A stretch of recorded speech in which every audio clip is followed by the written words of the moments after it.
Let's talk Tanya for the 5th of Iyar of a leap year. So in yesterday's Tanya, we started talking about reciprocal love and the idea that when one person loves another person, so that automatically evokes that the second person should love that person back in return. Now, the Alter Rebbe says this is a rule that applies whenever you have two people, even if you have two peers. One person loves the other, that's automatically going to cause the other person to have feelings of love back towards the first person.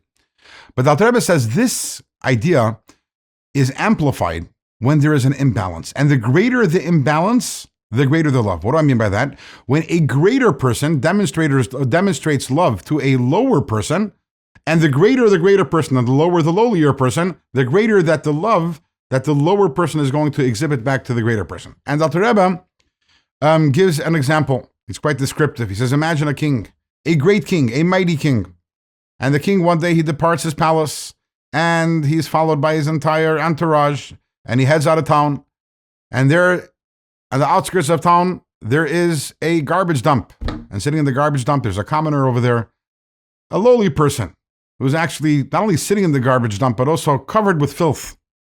And the king personally goes and extracts this commoner and brings him back to the palace and bathes him, cleans him off, brings him into the inner sanctum of the palace and enters into this most amazing relationship and friendship, and he hugs him and he kisses him. And we can only imagine just how much love this commoner would feel back for the king. In the words of the Alter Rebbe, even if this person, if his heart is made out of stone, the heart will melt and it will pour out like water for love for the king. Again, this is an illustration of the idea that the greater the imbalance, the greater the love.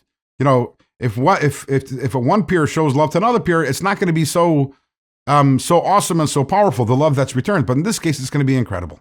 And the Alter Rebbe tells us this is exactly what God did for us. When did he do this for us? How did he do this for us? We'll find that out in tomorrow's Tanya.